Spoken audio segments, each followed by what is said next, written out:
ఒకే దేశం ఒకే ఎన్నికల బిల్లుకు సంబంధించి జేపీసీ ఏర్పాటైంది. వన్ నేషన్ వన్ ఎలక్షన్ కోసం భారతీయ జనతా పార్టీ పార్లమెంట్ సభ్యులు పీపీ చౌదరి జేపీసీ చైర్మన్ గా ఉంటారు.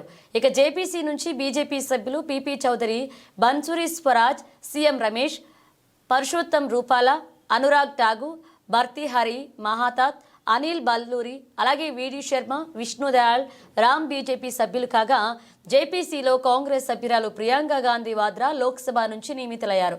అలాగే మనీష్ తివారీ, సుఖదేవ్ భగత్ కాంగ్రెస్ సభ్యులు కమిటీలో చోటు కల్పించారు. ఇక సమాజ్వాదీ పార్టీ నుంచి ధర్మేంద్ర యాదవ్ సభ్యుడిగా ఉంటారు. అదే సమయంలో ఈ కమిటీలో టీఎంసీ నుండి కళ్యాణ్ బెనర్జీ, టీడీపీ నుంచి హరీష్ బాలయోగి, ఎన్సీపీ నుండి సుప్రియా సూలే, శరద్ పవార్, శివసేన షిండే, శ్రీకాంత్ షిండే, ఆర్ఎల్డీ నుండి చందన్ చౌహాన్, జనసేన నుండి బాలశౌరి వల్లభనేని ఉంటారు. ఈ కమిటీలో రాజ్యసభ నుంచి 10 మంది సభ్యులు ఉంటారు. మంగళవారం లోక్సభలో వాడివేడి చర్చ తర్వాత వన్ నేషన్ వన్ ఎలక్షన్ బిల్లును ప్రవేశపెట్టారు. దీనికి రాజ్యాంగ సవరణ అవసరం. బిల్లులపై చర్చ సందర్భంగా రాజ్యాంగం 129వ సవరణ బిల్లు, 2024 కేంద్రపాలిత ప్రాంతాల చట్టాల సవరణ బిల్లు, 2024 ప్రాతిపాదిత చట్టాలపై ప్రతిపక్షాలు అడ్డు చెప్పాయి. ఇక పార్టీలు ఓట్ల విభజన కోరాయి. దీనికి అనుకూలంగా 269 మంది, వ్యతిరేకంగా 198 మంది సభ్యులు ఓటు వేశారు.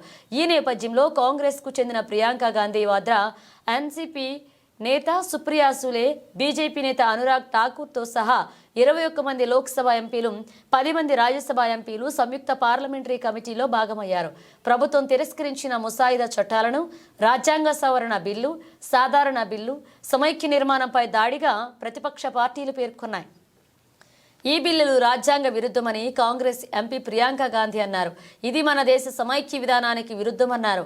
బిల్లును విపక్షాలు వ్యతిరేకిస్తున్నాయి. మరోవైపు బీజేపీ దాని మిత్రపక్షాలైన టీడీపీ, జేడీయూ, శివసేన బిల్లులను గట్టిగా సమర్థించాయి. తరచూ ఎన్నికల అభివృద్ధి కార్యక్రమాలకు ఆటంకం కలిగిస్తాయని, ఏకకాలంలో ఎన్నికలు నిర్వహించడం వల్ల ఎన్నికల ఖర్చు తగ్గుతుంది అని, ప్రోత్సాహం లభిస్తుందని పేర్కొంటున్నాయి.